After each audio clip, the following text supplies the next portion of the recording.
오늘 하나님께서 우리에게 주신 말씀입니다. 창세기 19장입니다.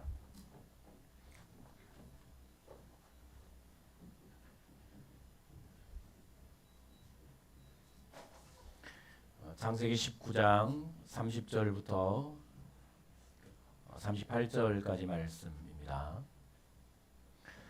창세기 19장 30절부터 38절까지 말씀을 교독합니다.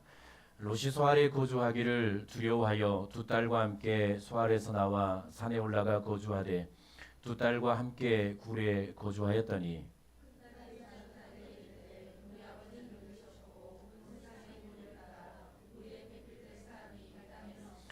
우리가 우리 아버지에게 술을 마시게 하고 동침하여 우리 아버지로 말미암아 후손을 이어가자 하고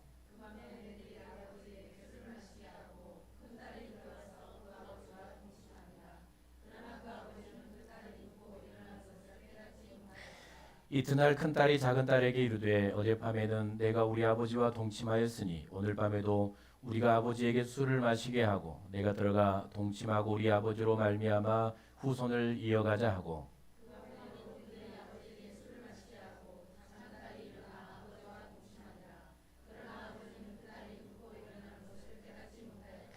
롯의 두 딸이 아버지로 말미암아 임신하고 함께 읽습니다. 작은 딸도 아들을 낳아 이름을 베나미라 하였으니 오늘날 암몬 자손의 수상이었더라. 아멘. 기도에 관한 네 번째 말씀입니다. 잠깐 쉬었다가 이제 또 하는데 오늘은 회복의 능력을 소유한 사람이라는 제목으로 하나님의 말씀을 증거하고 또 듣도록 하겠습니다.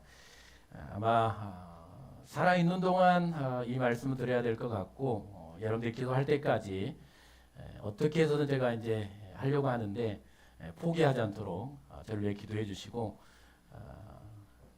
여기 오늘 예배하는 분들이 적어도 한 번씩은 새벽이 전부는 아니지만 나도 가봐야 되겠다라고 나올 때까지 아마 여러분들이 죽을 때까지 아마 가르칠 거니까 어떻게 하든 여러분 기도의 사람으로 서시고요. 우리는 누구나 예외 없이 생로병사의 과정을 거쳐 갑니다. 그래서 질병이라는 것, 또 이별이라는 일들, 또 실패와 또 사람들의 배신과 고독과 우울의 이 일들을 누구나 한 번쯤은 또 경험하고 일어나게 되고 또 경험하게 됩니다. 또한 신앙생활을 하는 동안 우리는 이제 허다한 시험과 시련과 고난을 만나게 되죠. 제가 잠깐 또 어디가 말씀드렸던데 그 제3의 물결을 쓴 엘빈 토플러가 유명한 말을 했습니다. 저는 이 말에 동의를 할 것도 같고 못할 것 같고 긴 것도 같고 아닌 것 같기도 한데 또 했으니까 이게 정답은 아니니까 뭐 그렇다고 여러분들이 믿지는 마시고요. 고통 총량의 법칙이라는 말을 했습니다. 고통 총량의 법칙 적으세요. 전문 용어니까. 고통 총량의 법칙 무슨 말인가 하면 그러니까 모든 사람이 일생을 사는 동안 당하는 고통의 총량은 동일하다라는 법칙입니다.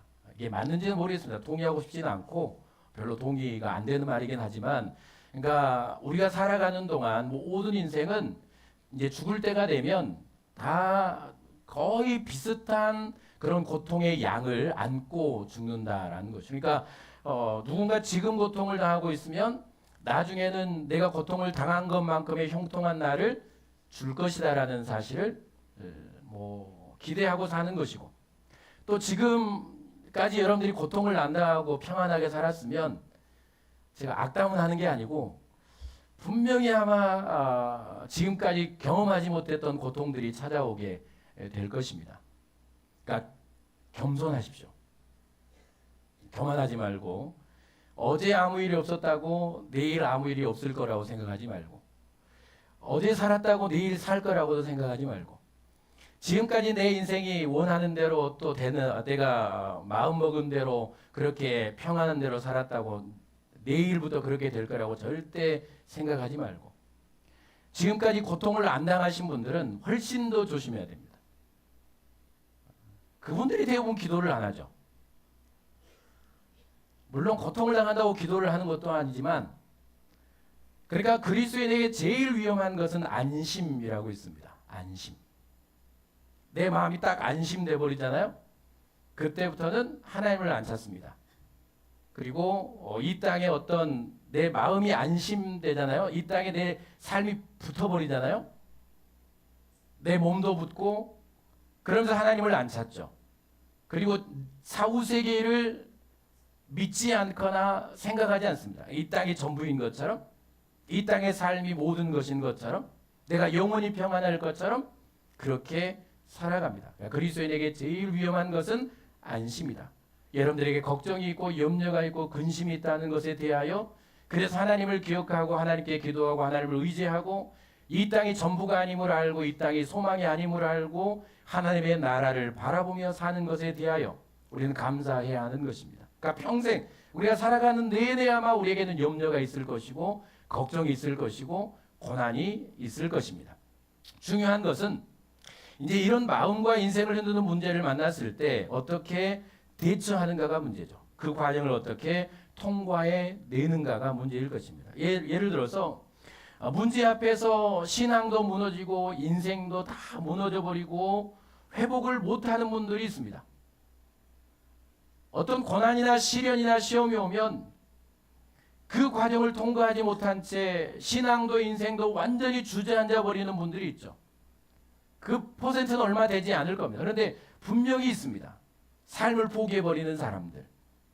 그런데 반대로 다시 회복하고 일어나서 그 과정을 딛고 일어서는 사람도 있습니다. 우리는 대부분 회복이라는 과정을 거쳐서 여기까지 온 겁니다.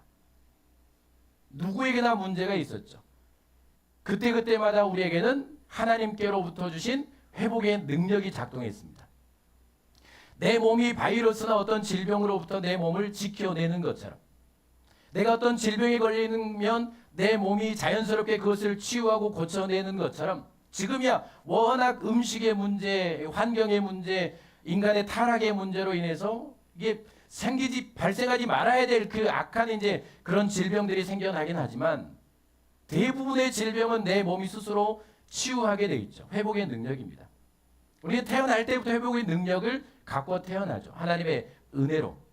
그러니까 대부분 우리는 회복의 과정을 거쳐 여기까지 온 것이고요. 중요한 사실은 그 회복을 해가는데 회복하는 시간이 빠른 사람이 있고 아니면 1년, 2년, 10년을 걸려도 회복이 안 되고 그때쯤에야 회복을 경험하는 사람도 있습니다. 어제 죽을 것 같아서 울었는데 오늘 웃고 다니는 분들이 있죠. 분명히 있습니다. 엄청난 회복의 능력을 가진 사람들입니다. 그런데 이게 한번 어떤 시련이나 낙심이나 어떤 시험에 들고 어떤 문제 앞에 닥치면 뭐 1년 내내 회복을 못하고 그렇게 있다가 어느 순간 또 나타나고 그렇게 회복이 더딘 분들도 있는 것이죠. 우리는 모든 문제 앞에 그러니까 우리는 더욱 삶이 건강하게 살아가기를 원하고 또 더 나은 그러니까 하나님의 은혜를 누리며 하나님의 그 뜻을 누리며 살아가는 그런 삶을 살기 위해서 더 나은 방향으로 나아가기 위해서 내면의 힘을 가져야 합니다. 이런 내면의 힘을 가진 사람이 있죠. 회복의 능력이 뛰어난 사람들. 앞으로 만나게 될 다양한 문제들에 대해서 적극적으로 대처하고 한 단계 성숙한 신앙으로 나아가기 위해서는 그리고 우리 개인도 마찬가지고 우리의 인생 자체가 마찬가지고 또 가정과 교회 공동체도 마찬가지고 더욱 건강하고 복되게 세워가기를 원한다면 우리는 회복의 능력을 가져야 합니다. 이걸 회복 탄력성이라고 우리는 말하죠. 빨리 회복해낼 수 있는 능력, 딛고 일어날 수 있는 능력, 다시 일어설 수 있는 능력, 내면의 힘을 가진 사람. 그러니까 사도 바울이 하나님께서 사도 바울을 통해서 우리에게 주신 말씀은 속 사람을 강건하게 하라고 했죠. 내면의 힘을 가지라는 겁니다. 어떤 문제 앞에서도 잠깐 우리는 주저앉을 수 있고 실패할 수도 있고 낙심할 수도 있고 누구나 시험에 들 수도 있습니다. 그러니까 하나님께서 우리에게 주신 능력은 우리의 속 사람이 강건함으로 속히 일어날 능력입니다. 우리는 그런 능력을 가졌는가? 한번 주저앉으면 일어나지 못한 인생인가?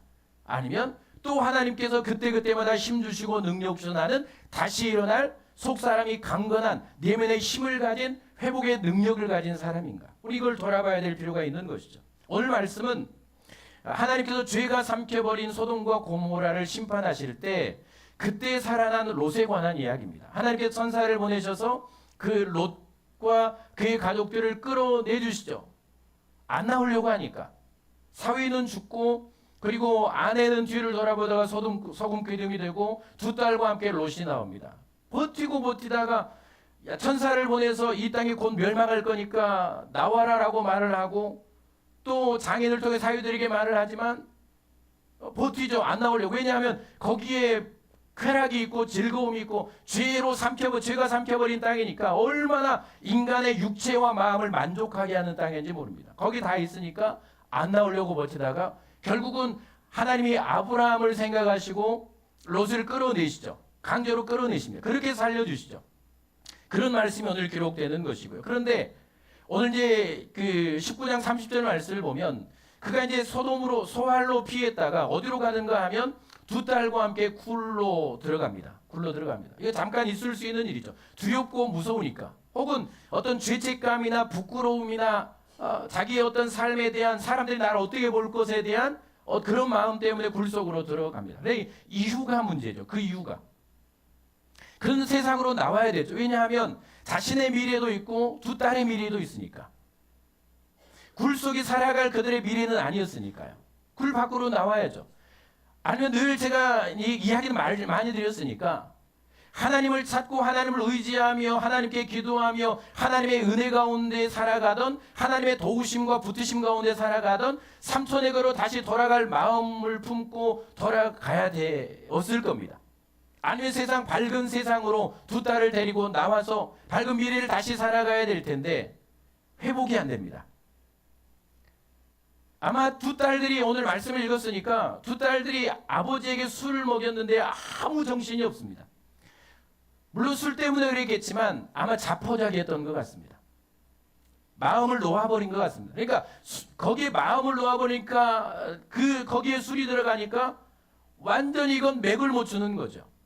인생을 다 포기한 사람입니다. 두 딸이 이런 짓을 해도 못 알아챌 만큼 그런 지경에 이른 것입니다. 회복이 안 되죠. 나오질 못합니다.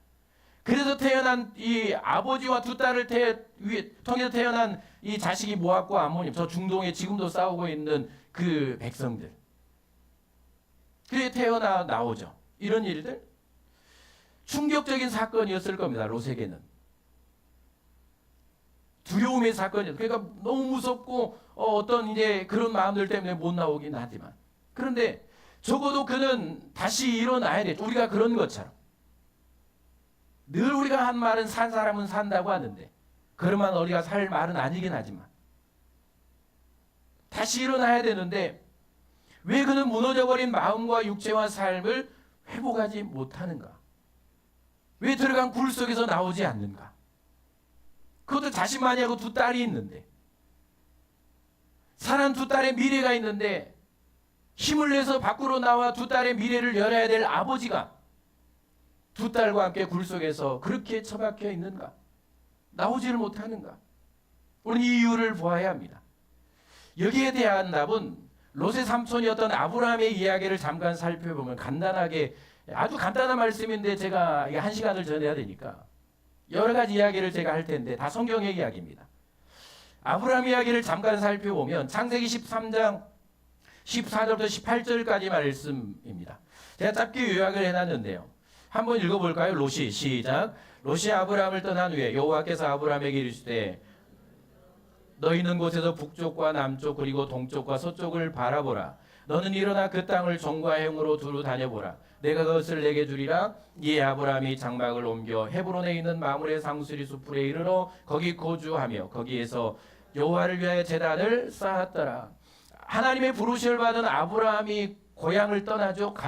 가족을 다 뒤로 하고 친척을 다 뒤로 하고 홀로 떠납니다. 그때 함께 따라 나온 사람이 바로 조카 롯이었죠.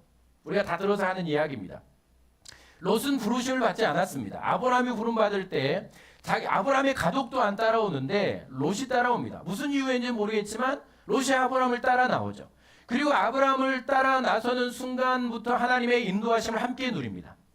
그리고 아브라함이 복을 받을 때 롯도 함께 복을 받아 누리죠. 얼마나 복을 받아 누렸든지 나중에는 이제 이전의 말씀을 보면 이 아브라함의 목축이 늘고 롯의 목축도 늘면서 종들도 늘어나죠. 그러면서 이제 자기 목축들에게 물을 마시게 하고 종들이 서로 싸우는 그 지경까지, 그 정도까지 롯이 복을 받아 누렸습니다. 그런데 어느 날 이제 종들이 싸우니까 아브라함이 이런 말을 하죠. 우리가 서로 친족인데 싸우면 안 되지 않느냐라고 하면서 네가 좋은 땅을 찾아가라라고 이제 롯에게 말을 합니다. 그때 롯은 주저함 없이 가장 그때 당시에 풍요로웠던 땅, 목초지가 풍성했던 땅, 눈으로 보아도 분명히 거기 가면 내 목축을 가장 잘 먹이고 가장 풍요를 누릴 수 있는 땅, 주저함 없이 삼촌에게 양보하지 않고, 삼촌에게 그럼 삼촌이 먼저 좋은 땅을 찾아가십시오라고 말도 하지 않고, 그리고 삼촌이 베풀었던 은혜, 아니에요, 내가 삼촌과 함께 할 거예요, 난 삼촌 때문에 복을 받았어요, 나는 말도 없이 좋은 땅을 찾아 당장 종들과 목축을 데리고 떠나버리죠. 그때 아브라함이 받았을 이제 상실감들, 상처들, 아브라함이 이 사건 후에 여호와 앞에 서는, 그러니까 밖에 나가서 선 모습을 보면 아마 그 안에는 이 충격이 있었던 것 같습니다. 자신 때문에 복을 받아 누렸던 이 조카에 대한, 미련 없이 떠나가 버리는 조카에 대한 서운함이 들어왔겠죠. 그리고 사람에 대한 실망이 찾아왔을 겁니다. 아, 인생이 이런 거구나. 은혜도 모르는, 그리고 배신감으로부터 오는 상처, 가장 좋은 땅을 양보한 것으로부터 오는 상실감. 그러니까 밖을 나가서 보죠. 이런 것들이 그의 마음을 사로잡았을 겁니다. 그런데 여러분, 그가 천사가 와서 소돔과 고모라를 멸망시킬 것이라고 전할 때 그가 그 즉시 했던 일이 뭔가 하면 롯을 위해 기도한 일이었습니다. 그러니까 그는 그 상처, 상실감, 배신감 혹은 서운함, 이런 것들에 매몰되어 있지 않았다는 것을 보여줍니다. 다른 말로 하면 회복했다는 거죠. 잠깐의 어떤 그런 감정과 마음의 상실과 무너짐 가운데서 그는 회복했다는 겁니다. 그리고 롯을 위해 기도한 모습을 보면 거기에 주저앉지 않았고 거기에 인생을 허비하지 않았던 사실을 우리는 알게 되는 것이죠. 그리고 하나님을 원망하지도 않죠. 그가 나중에 한 일이 뭡니까? 제일 끝에 보면 여호와를 위하여 제단을 쌓았더라. 좀 더 성숙한 예배의 자리로 나아가죠. 이런 지경에서도 털을 잡고 제단을 쌓고 제사를 드리는 성숙한 인격과 성숙한 신앙의 자리로 나아가는 것이, 아브라함이 그냥 그의 인생이 만들어진 건 아닙니다. 수많은 고비들이 있었죠. 그의 인생을 흔들어대는 수많은 문제들이 그의 인생에 있었습니다. 그는 하나하나 거기서 실패도 했고 무너지기도 했고 믿음 없는 모습을 보이기도 했습니다. 무너진 인생이었죠. 그때마다 그는 한 단계 한 단계 회복의 과정을 거쳐갑니다. 무너지지 않습니다. 주저앉지만, 쓰러지지만, 실패하지만 거기서 인생을 포기하지도 않습니다. 그리고 한 단계 한 단계 회복의 과정을 거쳐가면서 그의 신앙 자체가 성숙해갑니다. 그리고 그의 성품도 성숙해가죠. 인격도 성숙해갑니다. 그러니까 시련이 없고 고난이 없고 이 회복의 과정을 거치지 못하면 절대로 신앙의 성숙도 없고 인격의 성숙도 없습니다. 그러니까 마음대로 다 하고 사는 사람이 인격이 성숙하는 거 보셨습니까? 자식들 마음대로 다 하도록 내버려두면 그들의 인격이 성숙되겠습니까? 절대로 안 됩니다. 자기 뜻대로 자기 마음대로 다 하는 사람이, 여러분 그 신앙과 그 인생이 성숙한 거 보셨습니까? 참 어떨 때는 추하고 더럽다는 생각까지 듭니다.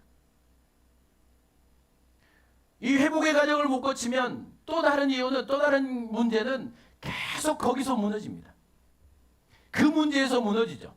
거기서 회복하고 한 단계 올라서 해야 될 텐데 인생과 마음을 흔들어대는 그 문제 앞에서, 시련 앞에서, 또 우리가 말하는 이 시험들 앞에서, 그 단계 앞에서 그 과정을 뛰어넘고 회복하고 그리고 한 단계 높은 신앙과 인격으로 나아가야 될 텐데 그러지 못하면 계속 그 문제 앞에서 부딪히고 또 넘어지고 또 무너지고 또 주저앉는 것입니다. 그러니까 회복의 과정을 못 거치면 그런 겁니다. 강해지지를 않죠. 성숙하지를 않습니다. 맨날 시험에 무너지신 분들은 조금 더 훈련을 받으셔야 됩니다. 우리도 다 훈련받고 있는 과정들이죠. 이런 과정들, 롯과는 문제의 본질도 충격도 다르지만 그러나 우리는 아브라함의 모습을 잘 알고 있습니다. 그들의 인생을 잘 알고 있죠. 그가 어떤 고난과 역경을 거치고 여기까지 왔는지를 또 앞으로 살아가게 될지를 너무너무 잘 알고 있습니다. 그냥 된 게 아닙니다. 단계 회복의 과정을 거쳤습니다. 그러니까 그는 회복의 능력을 소유한 사람이었죠. 그의 능력이 아니고 하나님의 능력이긴 했지만 문제 앞에서 일어날 능력을 가진 사람, 실패 앞에서도 일어날 능력을 가진 사람, 실수 앞에서도 다시 일어날 능력을 가진 사람, 참 창피하고 부끄러운 일을 했지만 거기서도 다시 일어날 힘을 가진 사람. 부끄러운 일을 많이 했죠. 아브라함도, 다윗도 마찬가지고요. 참 부끄러운 일을 했지만 다시 얼굴을 들고 일어날 능력을 가진 사람들이었습니다.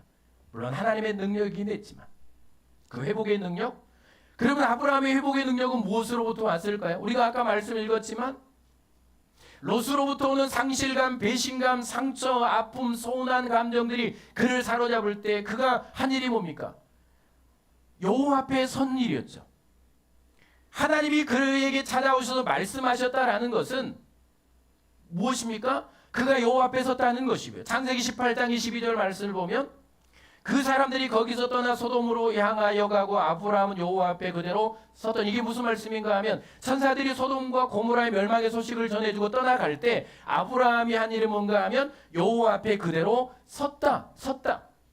이게 무슨 말일까요? 그냥 얼굴 보고 쳐다보고 섰다는 얘기입니까? 하나님께 기도했다는 얘기입니다. 창세기 19장 22절 아브라함이 그 아침에 일찍이 일어나 여호와 앞에 서 있던 곳에 이르러 소돔과 고모라가 멸망하는 그날도 아침 일찍 일어나 여호와 앞에 섰던 곳에 이르러 그냥 선 것입니까? 가서 아브라함이 한 일이 무엇일까요? 기도한 일이었죠.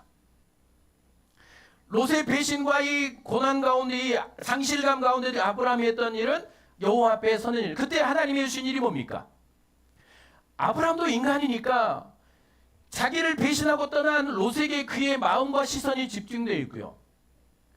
그리고 가장 풍요로운 그 소돔과 고모라 그곳만을 바라보며 이 상실감 가운데 있을 때 하나님 앞에 서고 하나님 앞에 기도할 때 하나님이 해주신 일이 뭔가 하면, 야 네가 나가서 들에 가서 동서남북을 바라보라. 그의 눈을 열어주시죠.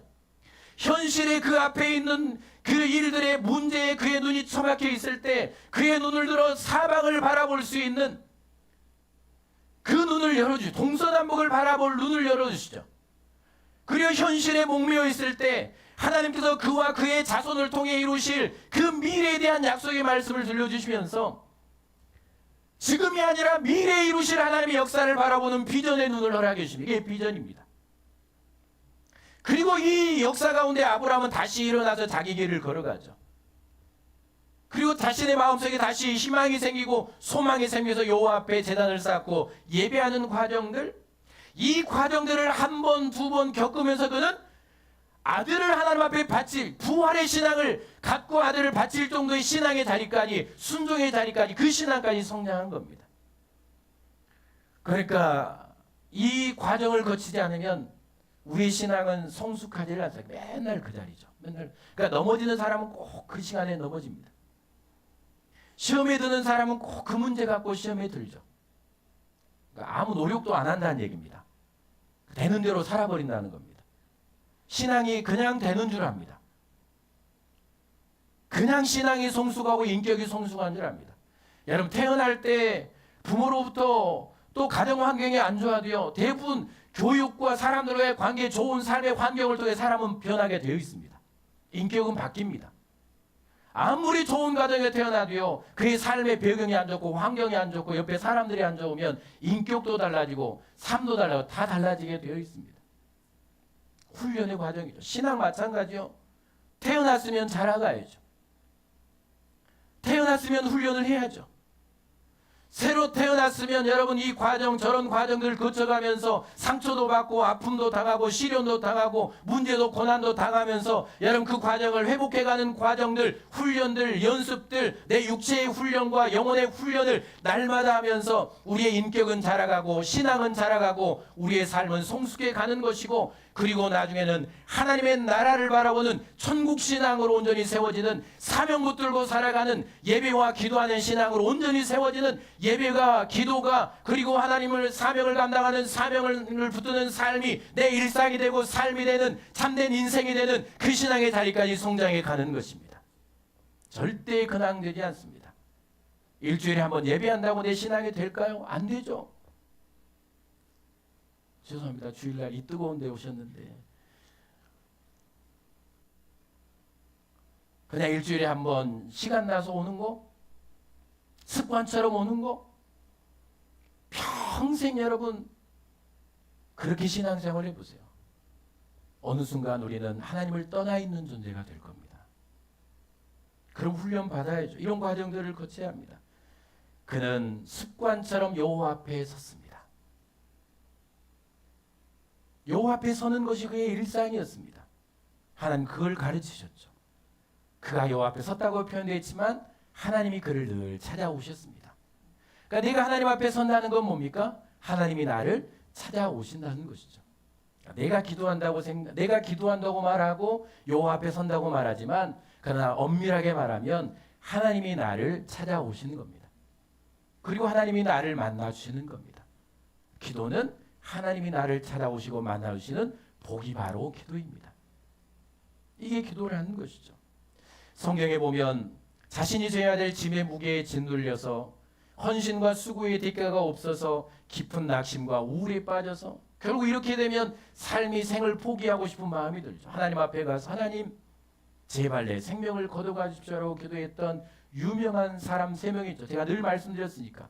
그 사람은 모세, 위대한 지도자 모세, 그리고 위대한 선지자였던 예레미야 선지자, 그리고 우리가 잘 아는 바알과 아세라 우상을 섬기던 그 선지자 850명을 죽였던 엘리야 선지자입니다.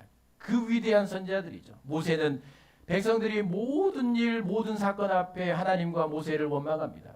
아침부터 저녁까지 원망합니다. 먹을 것 없다고, 물이 없다고, 길이 힘들다고. 너무너무 힘드니까 이제 모세가 어느 날 하나님 앞에 가서 하나님 도무지 내가 이 짐을 못 지겠습니다. 왜 나에게 이 짐을 맡기셨습니까? 하나님 내 생명을 이제 가져가시고 내가 이 짐을 지지 않는 은혜를 베풀어 주십시오. 인생이 그래서 생명을 끊는 건 아닙니까? 그러라고 자살하라고 말하는 거 아닙니까? 생명의 주인은 하나님입니다. 생명의 주인은 하나님입니다. 내가 내 생명을 어쩔 수 없습니다. 절대로 내 생명이 내 것이라고 생각하지 마십시오. 예레미야는 눈물로 백성을 위해 인생을 바쳐 복음을 전합니다. 회개하고 돌아오라고. 그런데 안타깝게 그의 친구들, 고향 사람들, 가족들이 뒤에서 수근수근거립니다. 저 인간은 가다가 걸려 넘어 죽어버렸으면 좋겠다. 그 소리가 들려옵니다. 한 사람도 회개하지 않고 돌아오지 않습니다.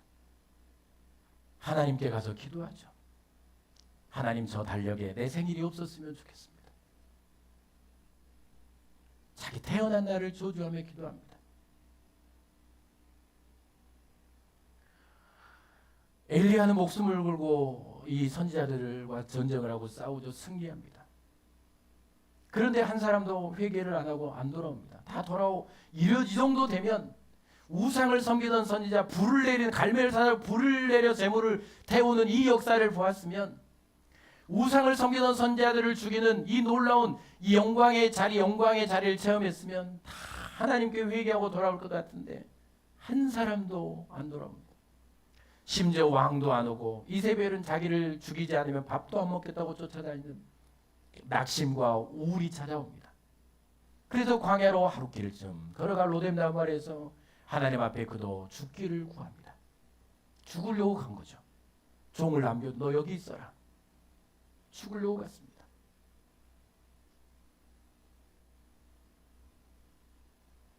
우리는 하루하루 이 과정을 거쳐갑니다. 이만큼은 아니겠지만 우리의 일상이 곤고함이고 우리 일상에 우리의 삶과 마음을 흔들어대는 문제들입니다. 그래서 누군가는 자기 생명을 끊어 이 세상을 마감하기도 합니다. 그런데 놀라운 사실은 이들 중에 생명을 포기한 사람이 한 사람도 없다는 사실이고, 하나님께서 한 사람도 안 데려가셨습니다. 불행하게도. 그리고 자기가 지고 가는 짐과 사명을 포기한 사람도 아무도 없다는 사실. 모두가 다시 회복하고 일어나서 자신이 가야 할 길을 끝까지 걸어 사명을 완수해낸 사람들입니다. 그들이 생명을 포기할 만큼의 낙심과 우울과 좌절자를 돌고 일어나 갈 길을 계속 걸어가는 회복의 능력은 바로 하나님께서는 기도에 있었습니다.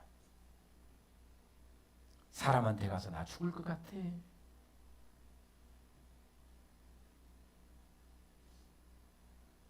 천만다행히도 그들은 하나님께 가서, 그러니까 이건 진짜 죽여달라는 얘기일까요? 하나님의 은혜를 구했을 것이고, 아니면 하나님 앞에 자기의 원망의 마음들을 토로했을 것이고, 죽을 것 같은 힘든 자신의 마음들을 토해냈을 겁니다. 하나님은 거기서 그들을 만나주셨고, 물론 하나님이 그들을 찾아오셔서 만나주신 거지만 그들의 마음을 만지시고 위로해 주시고 격려해 주시고, 심지어 엘리야는 밤새 하루 종일 하나님이 그가 자고 있을 때 머리부터 발끝까지 쓰다듬어 주시죠. 먹을 것까지 갖다 주지 않습니까? 치유하시고 회복하시고 다시 일어나 살아갈 용기를 주시고, 때로는 동역자들을 붙여주시고, 야, 너 혼자 아니야. 너 혼자 아니야. 내가 너와 함께할 사람들을 남겨놓았어. 동역자들을 붙여주시고 다시 일어나게 하시고 걷게 하신 이것은 바로 기도의 자리에 체험한 회복의 능력. 그러니까 내가 진짜 회복의 능력을 경험하기를 원하면 그 능력은 하나님께로부터 오는 것이고요. 하나님이 내 속사람을, 내 내면을 강건하게 하실 때, 성령이 나를 강력하게 붙들어 주실 때, 우리는 누구도 감당할 수 없는 일 가운데 일어날 수 있는 회복의 능력을 누리며 살아갈 수 있다는 사실을 여러분 꼭 기억하시고요. 여러분, 하나님께서는 기도의 자리를 꼭 회복하셨으면 좋겠습니다. 지금 힘들지 않다고 기도하지 않는다. 지금 아무런 일 없다고 기도하지 않는다. 기도할 줄 몰라서 기도하지 않는다. 힘들고 피곤해서 고단해서 기도하지 않는다. 지금 해야 합니다. 지금. 내일을 준비하죠. 이 시간 이후를 준비해야 합니다. 대비할 수 있도록, 이겨낼 수 있도록, 어떤 문제가 와도 회복할 수 있도록 내가 기도의 사람으로 준비돼야죠. 여호사밧의 이야기도 있습니다. 주부에 제가 기록해 놨으니까 보시고요.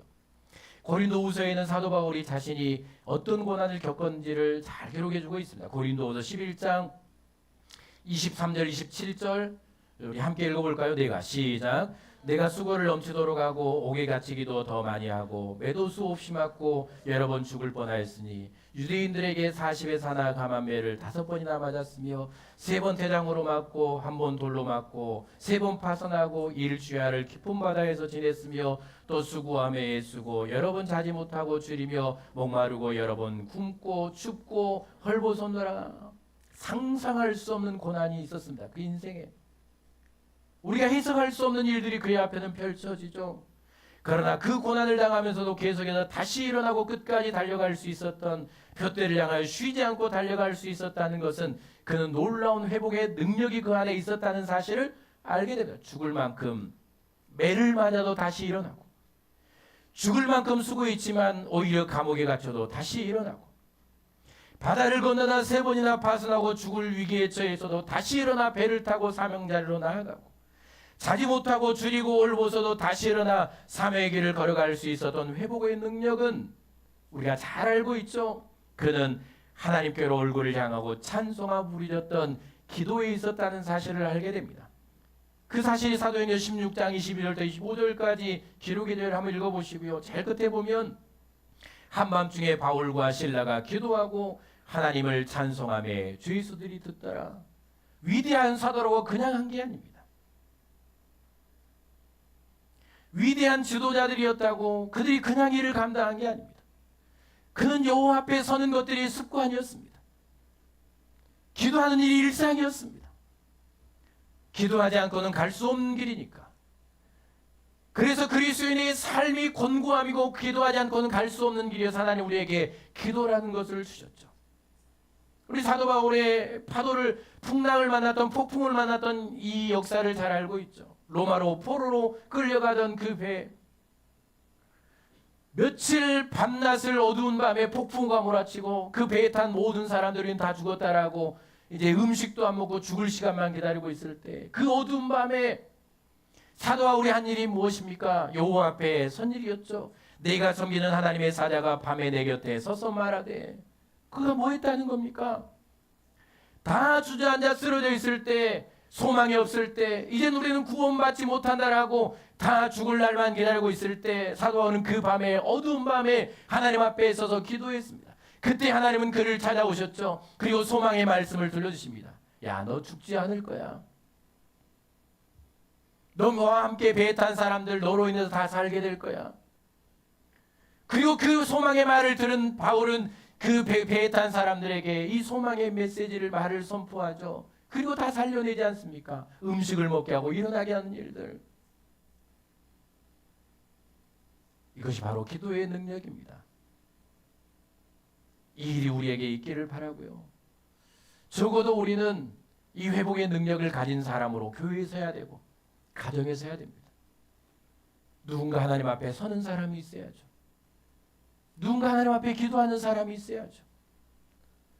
다 무너지고 다 쓰러지고 다 주저앉아도 그 인생의 밤에 홀로 하나님 앞에 서서 기도하며 하나님의 소망의 말씀을 듣고 다시 일어나 함께하는 사람들을 살려내고 일으켜내는 그 기도의 사람, 소망의 사람, 회복의 능력을 가진 사람, 그 사람이 오늘 이 시대에 필요한 것이고 교회의 가정에 필요한 것이죠. 그러므로 아브라함처럼, 모세와 예레미야, 엘리야처럼, 사도 바울처럼, 다윗처럼 신앙의 인생의 고비를 만나 그 모든 고난들 가운데 회복하고 다시 일어나 가야 할 길을 끝까지 걸었던, 이 회복의 능력을 누렸던 사람들처럼 지금 그리고 미래에 만나게 될 내 몸과 마음과 인생과 내 가정을 흔들어댈 그 인생들의 문제 가운데 내가 주저앉아 있는 그 자리에서 다시 일어나 회복하고 다시 내 길을 가고 다시 일으키며 다시 소망의 걸음을 시작하며 다시 함께할 사람들이 기를 수 있는 이 회복의 능력을 여러분들이 소유하고 살아가기를 원하고 이 회복의 능력을 누리며 살아가기를 원한다면 우리는 반드시 기도의 사람이 되어야 합니다. 기도하는 사람, 기도할 줄 아는 사람, 기도가 습관이 된 사람, 예수님처럼 습관을 따라 기도하는 사람. 이렇게 말을 해도 안 할 사람이 수두룩하긴 하지만 다음 주에도 또 하겠습니다. 할 때까지 하나님 우리에게 기도를 주셨습니다.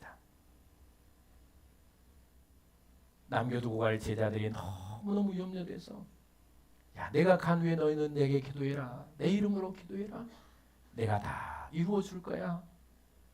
그 기도의 선물을 주셨습니다. 하나님 우리의 마음속에 오늘도 기도하라고 말씀하십니다. 하나님의 감동이 오신다면 새벽에 오시든 금요일날 오시든 주중에 시간 날 때 교회에 오시든 문은 열려 있으니까 기도하시든 여러분의 몸에 배이도록 하십시오. 기도가 내 몸에 배이도록, 기도가 습관이 되도록, 문제만 나면 사람 찾을 생각, 전화할 생각, 누구 찾아갈 생각, 그게 아니고 문제만 생기면 여호와 앞에 설 생각, 하나님 앞에 기도할 생각, 자연스럽게 내 몸이 하나님께로 나올 그 훈련된 습관이 된 기도의 능력을 가진 소유한 저와 여러분들이 꼭 될 수 있기를 축복합니다. 기도하겠습니다. 사랑의 하나님 감사합니다.